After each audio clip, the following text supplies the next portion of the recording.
Hello, everyone. Welcome back to the AAS YouTube channel. And this is part of the most awesome stuff. This is the AAS Journal Author Series. And I am super happy to have Maggie Thompson with us today. Hello, Maggie. Hello, Frank. Thank you so much. Great to be here. Well, thank you so much for agreeing to talk about your very awesome article, which we'll get to shortly. And Maggie, where are you located at? Yeah, so I'm in Zurich, Switzerland right now. So it is evening for me. I know it's a morning for you over there. Yeah. But we can both drink coffee at this tower. That's, I think, Speaking acceptable. of, I'm going to have a little sip of my espresso right at the moment. I will join you. Very good. And Maggie, is fall just about ending there in Zurich? Have you seen any snow yet? I know. No, it has just gotten cold. It's actually been a very long, warm October for us. So it is just now switched into real fall. Real fall. Okay, real fall in the mountains. Exactly. I don't know if I'm prepared. I'm from well, I was doing grad school in California, so we'll see how the winter goes for me. That's right. I think on the tagline, on the author line on the article, you are listed as a banana slug. Is that correct? That is correct. That's right. Banana slug and proud. Well, we have two of them here. How about that? That's right. That's right. Oh, well, I miss it. I miss it dearly, as I'm sure you do too. Banana slugs. What can I say? The best. Very cool. Very cool. And Maggie, what do you like to do for research? Yeah, so I have sort of an interesting path, but I sort of like to bring together astronomy and planetary science, and in particular things like meteorites and cosmochemistry. So I did my PhD in astronomy, but the thing that really gets me up every day and into research is thinking about meteorites and how bodies in our solar system can tell us something about exoplanets and planets, obviously outside of our solar system, and things like habitability and all those fun questions that come with it. Absolutely. Very cool. And that is going to bring us to this very awesome PSJ article. There we go. Took a little Thank second. you. Yeah, this very awesome PSJ article. It is open access. It is the open access era, people. You can go grab a copy for free. Go get one. Yes, please. There we go. Cite it too once in a while. Outgassing composition of the Murchison meteorite, implications for volatile depletion of planetesimals and interior atmosphere connections for terrestrial planets. And Maggie, take us away. Awesome. Well, thank you, Frank. Yeah, so of course, I did not do this paper all by myself. So I have to give a huge shout out to all of my co-authors.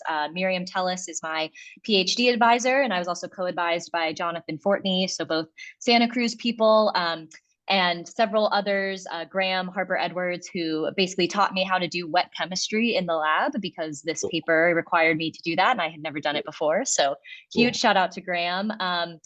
Laura Schaefer provided the chemical equilibrium models that we're going to talk about. I did some continued experiments with Jasmeet Dhaliwal, and Brian Dreyer performed all of the ICP-MS, which I will get into what that stands for, all of that analysis. And Kyle Kim, who was a wonderful, at the time, post-bac student working with Miriam and I in Miriam's group, and he is now a grad student at University of Maryland. So huge thank you. Thank you and shout out to all the co-authors. But yeah, so I can start, you're looking at the abstract here, but to sort of set the scene for what we tried to do with this paper, I have thought a lot about planetary outgassing in my PhD, and it's the main method by which we think rocky planets can form their atmospheres. Okay. And we could get into a whole other debate about this because, in fact, to some extent, some rocky planets might also accrete some primary atmospheres. So that's hydrogen, helium, rich gas that's floating around in the disk. Yep. However, they're probably, if you're small enough, you're going to lose that atmosphere. And so outgassing is the main method by which you're going to form your atmosphere and then ultimately retain it. And so when we think about rocky planets like Earth, and now also that we know about all these exoplanets in our in the galaxy, it's important that we understand, okay, we are going to have observations of their atmospheres, but what does that really tell us about, in particular, what the bulk composition of these planets are like, and how do we basically explain the atmospheric observations that we have? Cool. And so meteorites are some of the only samples, although we're in this exciting era now where we're going to get asteroid samples actually returned to us. So, you know, meteorites are really one of the best things right now, but we're getting even more great samples right now and in the future. But they're the best remnant building block materials of planets in our solar system. And they might be good compositional analogs for planets that form around other sun-like stars. Okay. And so Murchison is a meteorite that's fairly well studied. And so that's what we were focusing on. I'll talk a bit more about why that is later. And so at the beginning of my PhD, we did a study on what do carbonaceous chondrites, that's the type of meteorite that Murchison is, what do they outgas in terms of like very volatile things? So water, CO2, kind of major volatiles. Right. But we were a bit limited with the experimental setup that we use because we were using a mass spectrometer, and that identifies gases based off of their mass numbers. And if you look at a periodic table, you can realize very quickly that there's a ton of degeneracies between various species with varying mass numbers. So we were like, well, we would like to understand the outgassing composition from meteorites more holistically. So what are the heavier things that degas? What does sulfur, how does sulfur behave? How does iron behave? And so the better way to get at this, as opposed to using a mass spec where we're measuring the gas phase, we decided to do a different technique where we actually measured the samples themselves before and after we heated them. And so that's what we've done in this study. And I'll save the punchline as we keep going. But that's just the overview of what we've done. Very cool. So yes, if you scroll down here into this introduction, this is a lot of stuff that we've talked about already. But yeah, just to hone in, yeah, where your cursor is perfect. Just to say that, you know, that I would say the experimental work that's been done to try to constrain outgassing for compositions that are very different from Earth is currently very limited. And that makes sense. We're just now starting to understand these exoplanets, so we didn't know what sorts of compositions to start with. But meteorites can provide a really important clue to this. And so that's part of why we were using these in this work. People have done models for this, but exactly, yeah, there's this limited understanding of how you can understand what the interior composition of a planet is and what that tells you about its atmospheric composition. And so then, yes, as if you scroll down a little bit more, just as a brief review for those that don't think about meteorites on a daily basis. Yeah, we can divide meteorites into generally two different types. So chondrites are the ones that I'm focusing on, and chondrites are the types of material that didn't get hot enough during their time on their larger asteroidal parent body, or as they got transferred all the way to Earth, they didn't get hot enough to melt. They didn't get hot enough to form a core and a mantle and a crust on their parent bodies. And so they are exciting because they give us this relic of the early composition of rocky material in the solar system. And a lot of them, in particular, carbonaceous chondrites, which is what Murchison is, they retain a lot of volatiles. So they can tell us something about the early volatile inventory of rocky bodies in our solar system. And so just for consistency's sake, the other types of meteorites that are not chondrites, you can call achondrites or iron. So those did get hot enough and they melted and did all of those things. Yes. And so we decided to focus on carbonaceous chondrites, or CMs in particular. This is just a type of carbonaceous chondrite because they're really volatile rich. They are some of the most primitive materials in terms of their bulk compositions. However, I will preface all of this with saying that, yes, exactly, that CI chondrites are actually the most primitive. They're the samples that we use to compare to like solar photosphere abundances. Yes. But CI chondrites are very rare. And my experiments are destructive. And so we did not want to do this on a very precious like Ivuna sample. And so carbonaceous and CM chondrites in particular are a good close second to all of this. Cool. And so then Yeah, so we did a prior study where we looked at outgassing from carbonaceous chondrites, and there's been a lot of modeling work that's been done in this field. So people, and including like Laura Schaefer, who has on this paper with us, have used chemical equilibrium calculations to determine what would in under ideal conditions, you take the bulk composition of these meteorites, which we know have been well studied, under various temperature and pressure conditions, which species are stable in the gas phase. So you can predict what the composition should be. But it'd be really nice to have data to compare to this. And so one of the things we talk about in this introduction here is the fact that we're not the first people to have heated meteorites and studied what they release. I am certainly not claiming to do that, but it's actually very interesting. Some of these studies, go back, into in the 70s. There's been a decent amount of recent work, but there's a lot of interesting applications to studying meteorite degassing. And a lot of times people are just trying to understand the specifics of alteration processes that are going on meteorite parent bodies. They're not necessarily looking at planetary outgassing from a more general perspective or thinking about applying it to exoplanets. And so these that was what motivated us to continue these experiments and to also look at slightly different temperature and pressure conditions, which was something that was unique and makes this study different. Very cool. Awesome. Yeah, so if you keep scrolling down a little bit, we can probably get to, yes, perfect. Yeah. This is this first table here, but actually I think as you keep, actually, if you keep scrolling a little bit more, the first figure is essentially going to convey the information that's in this table. Let's do the first. And it's, it's a little bit more fun to look at than the table.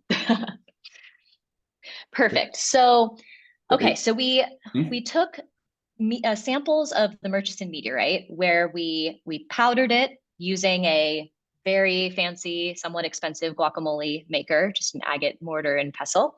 One question. So how much sample are we talking about when you say Murchison? Is this a gram? Is it a microgram? Is it a kilogram? Yes. So actually, if you scroll up just a little bit, I'll show you our piece. It was several centimeters long, or 2 centimeters, 9 grams total mass. And each of these experiments uses a very small amount of sample. Okay. So we used on the order of several milligrams for all of these experiments. Gotcha.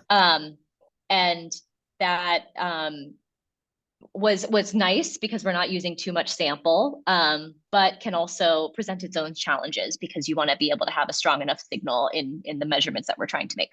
Right. So we decided to do 2 sets of heating experiments with these powdered Murchison samples. So figure A here on figure 1 is showing you the heating scheme for samples that we heated in just a very classic go-to box furnace that is open to the atmosphere.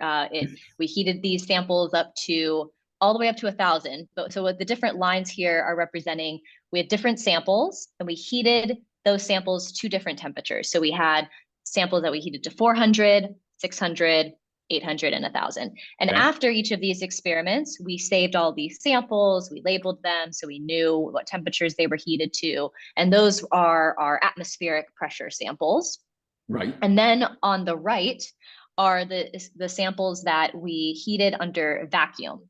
And so this is very, very low pressures, like around 10 to the minus 9 bars. We held these samples at a lower temperature, at 200 for a lot longer. And we didn't do this for the samples under atmosphere. And that was actually mainly due to the fact that we kind of did these experiments at the same time as we did an earlier study. Okay. And we wanted to measure water in these vacuum experiments. Okay. And so water is something that can be contaminated in your meteorites. And so when you heat at a lower temperature, you're trying to get rid of any terrestrial contaminated water. Right. That's the only reason that we heated those for that long period of time at 200. And then we basically did the exact same thing. We used the same heating rate. We're going up to the same temperatures, and we saved all of the samples. Cool. Okay. And so that left us with this nice set of meteorites that we had heated. And then we also, of course, saved some that were unheated. And then we wanted to measure their bulk compositions. Okay. And so to do that, this is where wet chemistry comes in. And so we used a technique that's called inductively coupled plasma mass spectrometry. Okay. And that is a technique that I did not know very much about when I started grad school and then became much more familiar with. But so this technique is a mass spectrometer, but it requires that your samples are in a fully aqueous solution. So we are taking rock powders and we need them to be liquids. And so it requires this digestion process where you subject these samples to a variety of acids, you heat them, so you're evaporating off a lot of the stuff that you don't care about. So this technique would not work for the volatile, like really light volatiles. You're going to get rid of all your water, all your CO2, all that stuff is going to go away. Gotcha. But it's going to leave behind the heavier stuff. Exactly. Okay, I'm with you. Yes. Cool. Okay, awesome. And so we did a series in this section here, especially like in this paragraph on the right-hand side. It's going through all the, in gory detail, all the steps that we did to digest these meteorites. I will say just for fun, as someone that was new to doing this sorts of digestion process, you get to work with really fun acids, like hydrofluoric acid and things that are a bit dangerous. And so again, huge shout out to Graham Edwards, who was on this paper with us because he walked me through this entire step. And so at the end of doing all of these digestions, and so it involves basically you're adding acid to your powder, you're setting it it's all in a beaker, you put these on hot plates, you let it evaporate off a bunch of stuff. Some of it then recondenses, some of it you evaporate into air, some of it you keep tightly closed so that it kind of fluxes within the little beaker itself. And you go through this whole process, and then you end up with a fully dissolved solution. And that is what is needed to be input into the mass spectrometer. And so you can keep scrolling as well as I do that when you grind these powders. What's sort of a typical grain size or a typical dust size of that grain? Yeah, so all the samples have been powdered to around 20, and we powder and then we sieve them, so it's from 20 to about 100 microns. Okay. Right, to sort of equalize the size distribution, so to speak. Yep. Exactly, and we tried to shake them a bit. That's always something that we've thought about. When we started looking at the data, whether are there little inhomogeneities that you can have with sample sorting? Like, you powder it, you put it into a little test tube. Does the heavy stuff think more? But we've done our best. We sort of shake them before we do these experiments. I'll also say too, in this digestion process, we had some periods where certain solid phases were really hard to digest. And so there was a lot of putting these solutions on hot plates and then holding them up to the light and seeing if you see little particles still floating in your solution. So we did a lot of effort to get those nice and clean. Right. Cool. And then you put them on a mass spectrometer. So this was done at UC Santa Cruz with the ICP-MS instrument that's there. And then I'll show you the first set of results. So this figure 2 here. Okay. So these are showing, I'll preface all of this too, these are showing essentially the same thing. It's just different normalizations. So you can zoom in first on A. Okay. And so this is showing you intensity. This is the units of the mass spectrometer, so counts per second. Yes. Of these different elements. This is all normalized to the element vanadium, which you can see at 1, just a straight line there. Yep. We chose that because it's the most refractory element that we looked at in this study. And so we did not expect that to be doing anything, no funny business with that one. So we normalized it there. And then all the other curves here are for different elements. So we've labeled them iron up at the top. And then I've bolded the 2 where there's the most interesting story. So that's sulfur and zinc. Yep. So sulfur is certainly decreasing in intensity for these samples that were heated to higher temperatures. And from that, we can conclude that indeed these meteorites, as they were heated, are losing sulfur as they got heated. To the point where, there's like basically no detectable or very, very little detectable sulfur in the sample that was heated all the way up to 1,000 degrees. And I will also say, the y-axis here, the exact values is not so important. Our purpose for this study was general trends. Right. At what temperatures are you losing these different species? Yes. And you might, sorry, and I should also preface this. This is for the experiments at atmospheric pressure. Okay. So at 1 bar, and then next we'll look at vacuum. But so now you can scroll over to B. One question and here. I think when you shoot this on the mass spectrometer, do you get all these elements in one shot, or is it one shot per element? Yes, that's a great question. So you get all of them in one shot. And so it was actually funny, the digestion process, the preparation took about a full week of like pretty intensive. Every day you're in there, you're checking on the sample, you're adding acid to it. This process takes about a couple hours. You have all the test tubes lined up, and it's an automated, it just goes, and it tells you the results very quickly. Kind of like preparing a meal. It might take you days and hours to finish. There you go. Okay. So true. Exactly. Yes. And so then for this one, I like this version because this shows you exactly what the main results are without having to do too much thought. So in here, it's the same thing, but now we are normalizing to vanadium again, and also unheated Murchison samples. So we measured the same thing for the unheated Murchison values, and this is normalized to that. So now you can just really see the changes in sulfur. And that's the only thing that's outgassing. Everything else is staying fairly constant. Zinc is interesting because it's higher. That can be due to certain inhomogeneities in the sample. We weren't exactly sure, to be honest, exactly why this was a bit higher. It could also be just lower temps. The normalization with the unheated sample. Zinc also is not all that abundant in these meteorites. And so it could be that, these are, you're doing you're measuring small amounts of stuff. So slight differences can kind of lead to bigger offsets here, like as we're normalizing. Yeah, and they're well within that's the error bars there of each of those points. So yeah. Yes, exactly. Okay. So the main takeaways from that batch of experiments was, okay, we have sulfur degassing under atmospheric pressure, and that's pretty much it. Iron, all these other things are pretty constant. But if you scroll down to figure 3, the case is a little bit different. Yes, it is. Yeah.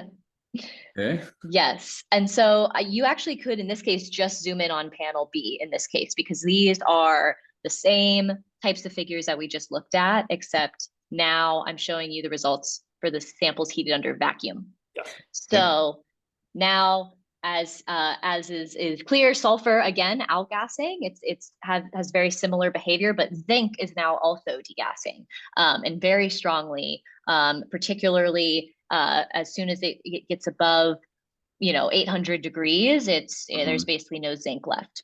Interesting. And so this was very interesting, but just because we didn't know what to expect in terms of how pressure or also redox state. And so when I say that, I'm referring to the background atmosphere these samples were in as they were getting heated had different levels of oxygen, and that can also dictate the sorts of reactions that might be happening in your system, and as things are being released, to what extent you're able to degas certain species.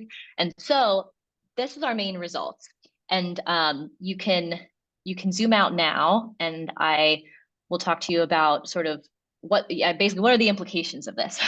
This was great. We see this, but what does this tell us, and why is it interesting? And so all these tables too, this is all just all the numbers if you want them, the nitty gritty, exactly. But if you scroll down, let's see, it's actually, let's go to the very beginning of section 4. Okay, here's our redox. Okay. Yes. Perfect.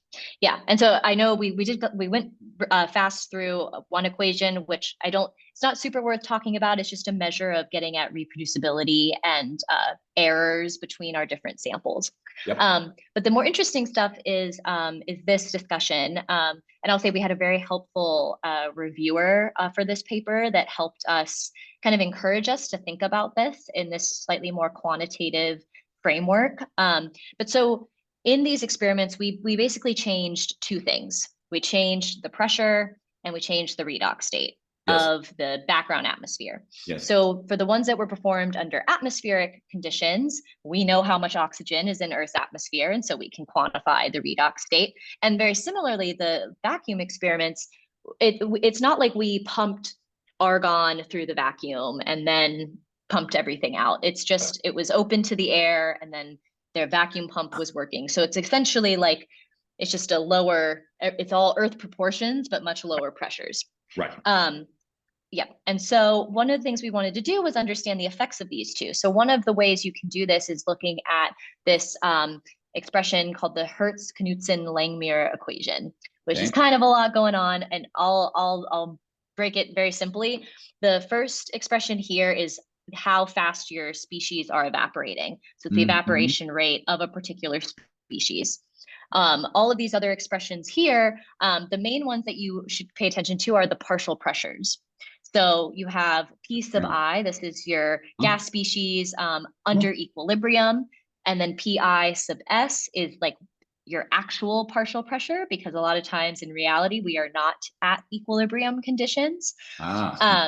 And so, of course, there's also effects like temperature and things like that. But in this case, temperature was kept the same in these 2 sets of experiments. And so if you're looking for a particular element at its pressure in reality, that's not only dependent on, or one of the things that's mainly dependent on is the total pressure in your system. And so that is due to the fact that you can have this dependence on what's called the binary diffusion coefficient here, which is proportional, which is inversely proportional to the total pressure in your system. And that is making a few assumptions here, like the fact that we're assuming we only have a binary gas mixture. We have probably more things, but that's okay. This is okay. And exactly. And this dependence comes from the fact that as you are at lower pressures, the mean free path of your gas is longer.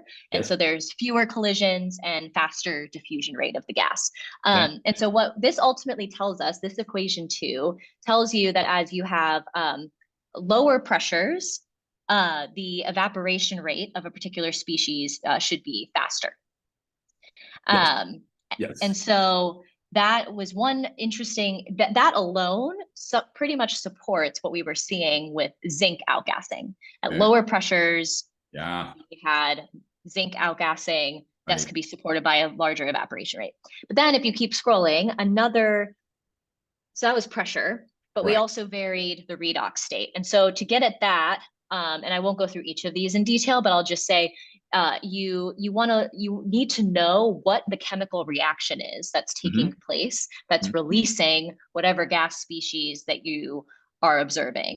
So in zinc's case, you could have zinc as a sulfide, or it could maybe be as an oxide. So here it's as a sulfide, again, also as a sulfide. And in particular, equation reaction 5 allows you, if you look at the equilibrium constant, to relate how much you see of zinc in the atmosphere and the partial pressure to how much oxygen you have. So you can see here that essentially, as you have more zinc in the atmosphere, higher oxygen fugacity, so they're directly related to each other. That, though, would seem to that's not really what we're seeing in these experiments. That would seem to suggest you'd have more zinc coming out when you have higher oxygen fugacity, and that's not what we see because we see it only under vacuum. So if you keep scrolling, we also looked at whether zinc could be as a oxide. So here, as an oxide, when you look at the equilibrium constant for that reaction 7, then the opposite is true. you have the partial pressure of zinc being inversely proportional to oxygen fugacity. And then that kind of makes sense with what we were seeing. Okay. However, and this was another thing that I was very thankful to our reviewers, because as an astronomer coming into cosmochemistry, there's a lot of mineral phases and a lot of ins and outs of these particular meteorites. And so oxides are not really what you would expect to be the main phase hosting zinc. So it's still a bit of an open question. You might still have some that could partly be explaining why we see zinc degassing under lower pressure and lower oxygen fugacity conditions, but it could also just be that it's just pressure in and of itself as being kind of the main cause.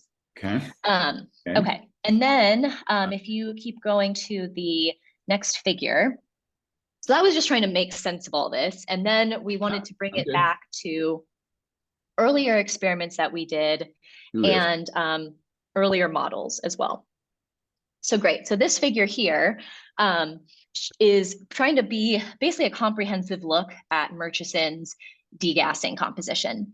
So we are looking at mole fraction on the y-axis there, on a log scale, as a function of temperature. And then with the, so, and then I'll come back to this one, just above it, it's the same temperature, but now it's those slightly different units. So again, you should be thinking of these as relative outgassing compositions, as opposed to, it's harder to exactly relate the mole fraction absolutely to this amount of zinc degassing. But so what you're seeing in that central figure here, the dotted scatter points are experimental data of what Murchison degasses. This is measured by a mass spec that measures the gas composition. So you see some hydrogen, you see a ton of water, and we've done our best to eliminate terrestrial contamination, but it's a lot of water from these meteorites, carbon species. And then the dashed lines there are what we have called equilibrium adjusted experimental abundances. And what all that means is that we're taking this experimental data, and that at every 50 degrees, we take those values and we put those into an equilibrium model and have it tell us what should the composition be if it reached equilibrium. And so it's just trying to infer, our experiments do not simulate equilibrium conditions, but we wanted to try to get close, because not only is that the thing that models predict, but also if you think about a planet's atmosphere, in theory, if this is going to be a stable composition, things will equilibrate. They may not be in full equilibrium, but somewhere probably in between. Close. Yes. And what do the numbers next to each other? Is that the number of measurements or something? Oh, no, that's just the mass number. So just I'm good. Which no, it's all good. It was just there. Well, at the time when I was doing this with mass spec stuff, I was thinking about mass numbers constantly. And then at the top is showing you sulfur and zinc. So this under vacuum, this is all under vacuum. This is giving you a snapshot. Here's all the different things that get released from Murchison that would be important in a model that you include. If you are assuming you have some rocky body that's forming out of material that's similar to Murchison, if it's getting heated up to say 1200 or 1000 degrees Celsius, here's all the different species and at approximately what temperatures that they get released. And so that's comparing on the experimental side. And then if you scroll down a bit to the next figure, then we are comparing to models. Okay. Yes. Okay, just absorbing it for a second there. Yes, no worries. Surprising you get any deuterium out. Or molecular age. Yes. So hydrogen is actually very interesting, and you'll see this. Actually, this is a good. This distance is good. If you scroll down just a little bit more, sure, so that you can fit in the other figure. Okay. Perfect. Let me get so just look at the left panel. Okay. And just look at the darker purple. I realize nitrogen kind of looks purple here too, but the darker purple. So at the top. Yeah. So equilibrium models would actually predict that molecular hydrogen, is ton. And we do not see that in these experiments. That was an investigation that we did, and this study helped us with this as well. It just shows that we're not under equilibrium in these experiments, and you can actually see you'll see it more for figure 4 up around 1,000 degrees. You see the dashed purple line.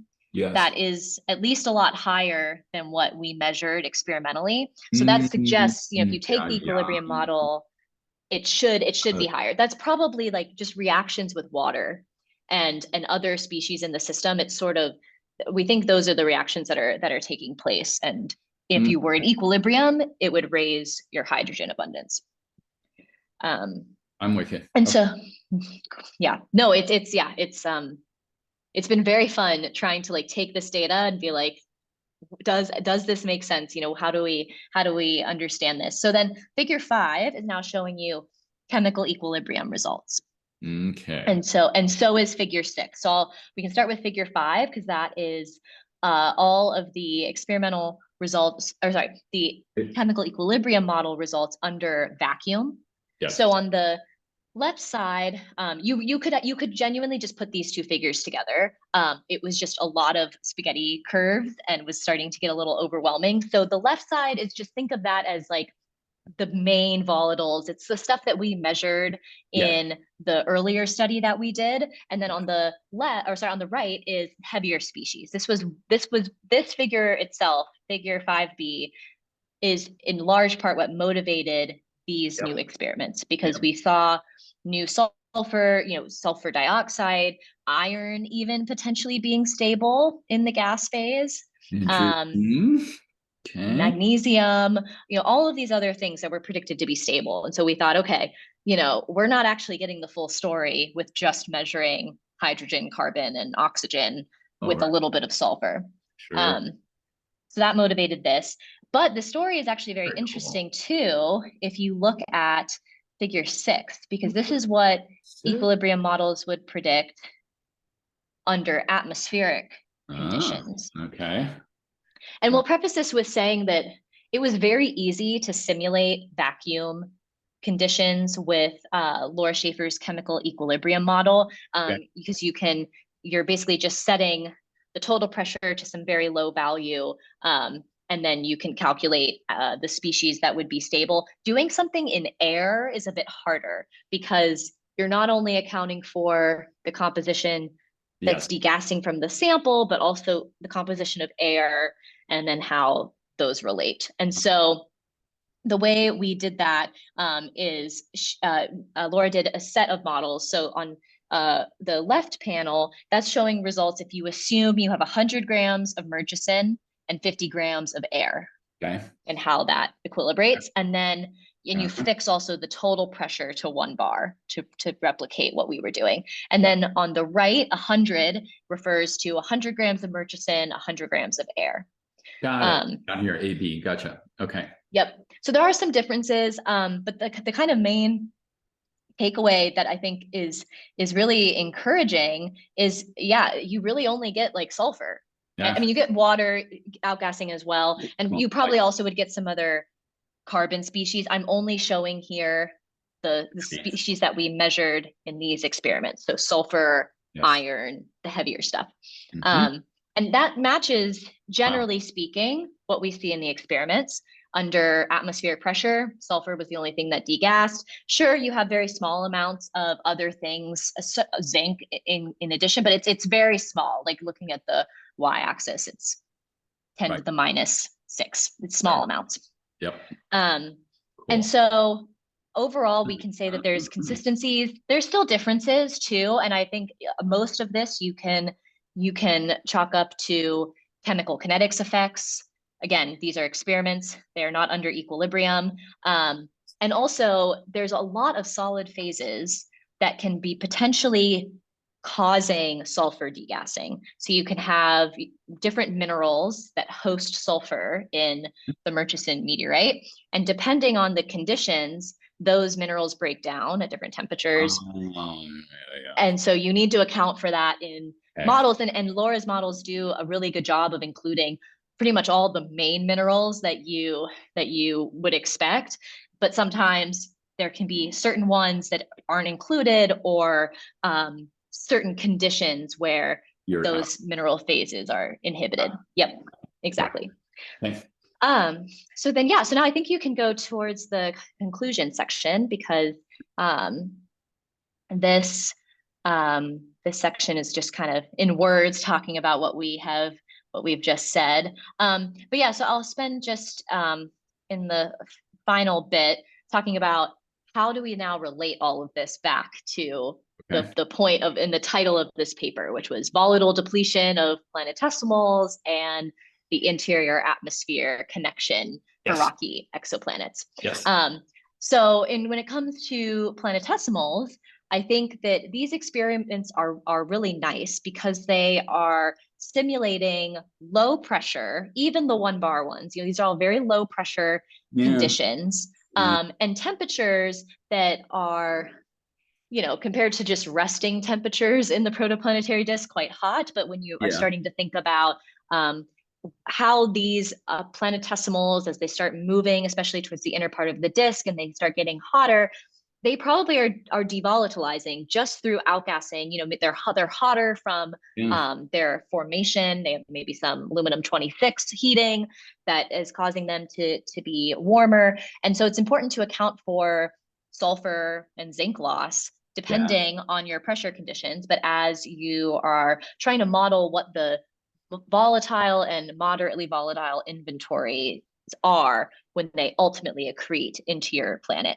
And so that was sort of the major takeaway when thinking about planetesimals, is that, you can use these lower pressure experiments as constraints. It'll tell you under which pressure and temperature conditions you lose these species. And then also, though, but thinking about terrestrial exoplanets, one of the things that I found really interesting in doing sort of my own research on what are people expecting to see in exoplanet atmospheres, particularly as it involves sulfur and zinc. Because to be honest, I didn't have a great sense of this, and especially for something as kind of strange as zinc, I didn't think there was going to be much out there. However, there's been a ton of work done to try and theoretically predict which sorts of cloud species might form in planet atmospheres. And in fact, sulfur and zinc have been pretty widely explored, which was great. So some studies even used, I think this is like a great example of how I think these experiments can be utilized. So one of these studies here, Mubarak and Kempton 2016, took chondrite compositions, bulk compositions, and used those and simulated basically planetary atmospheres that formed from outgassing of these different types of meteorites. And then from there, they could infer, okay, depending on condensation curves of different species, what kind of clouds would you expect? So they predicted zinc sulfide clouds might form under the conditions of, say, GJ1214b. Very, very interesting. And, if indeed the bulk composition of your planet is like a carbonaceous chondrite, that would be kind of interesting. I would be interested how it was able to hold on to a lot of the volatiles. But then you might, our experiments say you would see it, you would learn something. Exactly. And so there's been a lot of work done on this, even really detailed condensation models to look at, exactly how do these cloud particles behave in planetary atmospheres. But so the hope that I have for this work is that as people are continuing to think about these atmosphere models, with having data now with JWST, that they can use this sort of experimental data to help guide their inputs, their compositions that they're assuming, and at least have it be experimentally motivated, as opposed to just, sort of ad hoc, just deciding to throw in a composition of, of X. Of something. This is exactly, which is fair. I mean, that's what has been done in a lot of ways, but now we can provide this data. And so it's nice that if we can use that. Beautiful. Yes. And so I think, let's see, if you keep going, I'll make sure there wasn't anything else that I wanted to mention. Oh yeah, I guess I should also just say that sulfur in particular is observable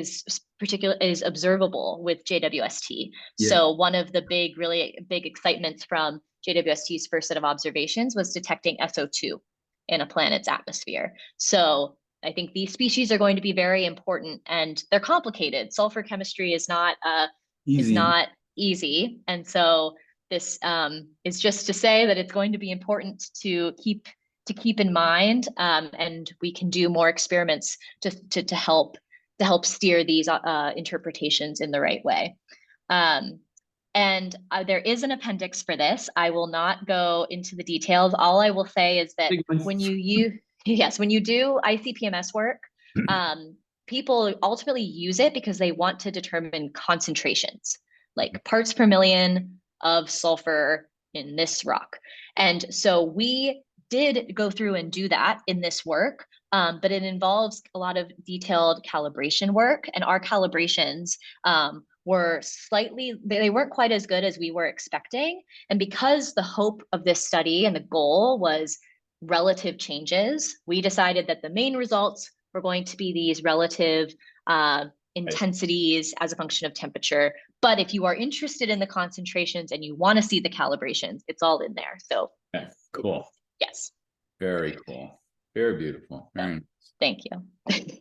Maggie, thank you so much for sharing your very awesome PSJ article with us. Very nice. Thank you so much. I'm very excited. Well, both that PSJ I remember when it first came out as a grad student, and now I'm very happy that it's very happy to be able to publish in it. Yes, doing well.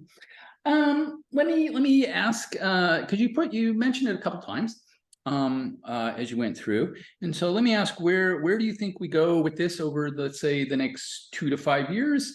Are there maybe other meteorites beside Murchison, or is there a new generation of technology on these mass spectrometers? Just sort of next steps on where we go. Other elements. Definitely. Absolutely. I think other meteorites, certainly. One of the things that I think is very exciting is to think about enstatite chondrites. These are a rare type of chondrite, at least compared to carbonaceous or ordinary chondrites. They're probably from the inner solar system, and isotopically, they are the closest match to Earth, to bulk Earth. Yep. And so if we want to understand early Earth better, its earliest atmosphere, I think enstatite chondrites are really interesting to look at. And then on the experimental side, I would say, yeah, I mean, also you could expand this. Enstatites aren't the only one. Literally any type of meteorite. Iron meteorites would be really cool. They actually do have some volatiles. They would be interesting to look at. But I think, especially if we're trying to think about exoplanet observations in the coming few years, for rocky planets, most of the ones that we are going to be able to characterize are going to be very hot. They're like probably magma ocean worlds. Okay. And so we need to have experiments on much higher temperatures than the ones that I've been doing. And so there are techniques to do this, including, which is one of the things I'm working on here at ETH, you can use crazy techniques like laser levitation, where you heat something with a laser and you basically simulate a little planet in the lab. It's awesome. So I think that. I like that analogy. That's great. I'm going to create my little planet now. It really is. It's awesome. Very cool. Yeah. All right. Well, I really look forward to seeing this topic evolve over the next couple of years. Then it'll be really cool to see. Very good. Awesome. Thank you. Thanks so much. And that will do, everyone. And I hope this made your astronomy day just a little bit better. And we will see you on the next one. Bye-bye.